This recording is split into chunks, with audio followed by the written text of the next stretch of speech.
darkest things I've ever read in history, and it's about Columbus meeting the natives. In his letters, he writes, "They are very simple and honest and exceedingly liberal with all they have, none of them refusing anything he may possess when he is asked for it. They exhibit great love towards all others in preference to themselves." He says, "They are the best people in the world and above all the gentlest, without knowledge of what is evil, nor do they murder or steal. They love their neighbors as themselves, and they have the sweetest talk in the world, always laughing." After saying all that, he then writes, "They would make fine servants. With 50 men, we could subjugate them all and make them do whatever we want." Is that not the most brutal thing you've ever heard? I just don't understand how we got to that point as humans. How did we let such evil people be in charge of this world? No one gets to choose who they want to be in Earth. God created us. Whether you want to believe it or not, your skin color, you don't get to choose that. And you guys are out here killing black people because of her skin. I say this with love because I have realized some truths. I am not intimidating. You're intimidated. There's a difference. I don't take up too much space. You're just used to people playing small. My inner light is not too bright. You're just used to dimming your own. I am not mean nor aggressive. I am honest and assertive, and that makes you uncomfortable. And I do not make you uncomfortable. My presence challenges your comfort. All of that is yours. I will not be less for you to feel better about yourself. Own your stuff.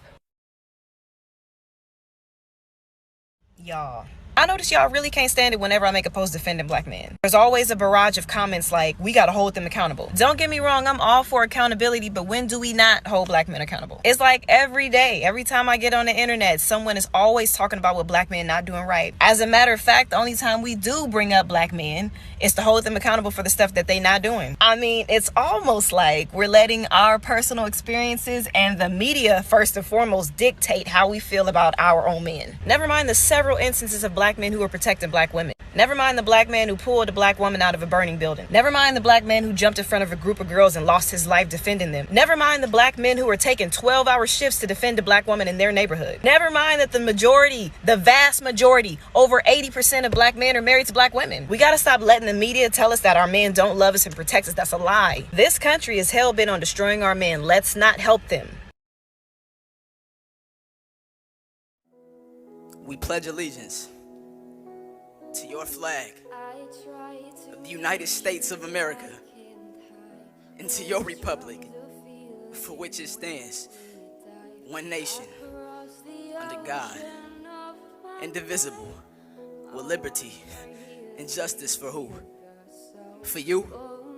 For some? Not for us, not for our people. So please stop saying we equal with your flag of red, white, and blue in one hand. You beat us until we're black and blue with the other, beat us until we're none, beat us until we can't walk straight. Then you put us in chains if we lucky. But for the ones of us who aren't so lucky, you tell us to put our hands up as some type of sick tribute to your privilege, and then you pull the trigger into our bodies laid down on your ground, pull the trigger until your clip is empty, pull the trigger until we make your evening news. And then when our children cry, we have to look our children in the eyes and tell them that they have to be cautious, that when they walk your streets, they have to do so in fear, that they have to spend an entirety of their life looking over their shoulder, because you will hunt them down and you will bury them, either in a prison system that aims to disenfranchise them or the dirt beneath their feet. And this is all because of that same racism that you love to say no longer exists. But we all know that same racism is the reason that when we want to put a hood on, we resist. The reason that when we go to get these jobs, we're dismissed at the door. The reason that when we go to shop, we're watched in your stores. That racism is the reason that us saying your Pledge of Allegiance feels a lot like a root canal,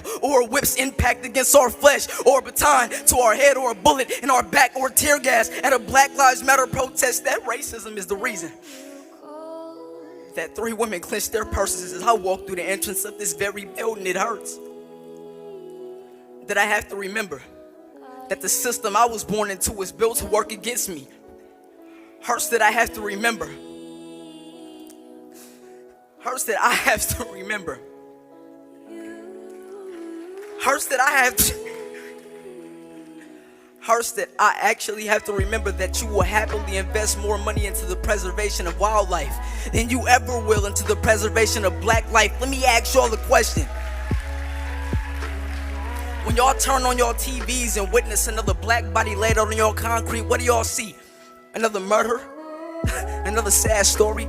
Another funeral? Do you see the aftermath? I see another child that lost their father, another single woman trying to raise a man, another broken home which leads to another child that grows up and suffers the same fate as their father, which means another black woman that outlives her adolescent son. This country practices a culture that lacks equal rights for blacks, and we love to say that black don't crack. Meanwhile, y'all shatter our melanin like glass.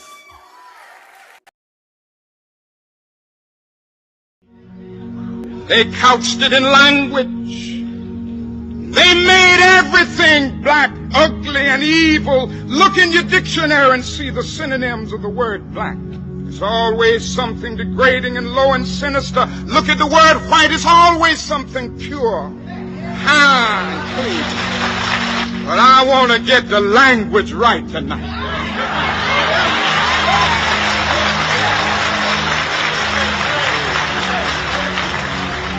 I want to get the language so right that everybody here will cry out, yes, I'm black, I'm proud of it, I'm black and beautiful.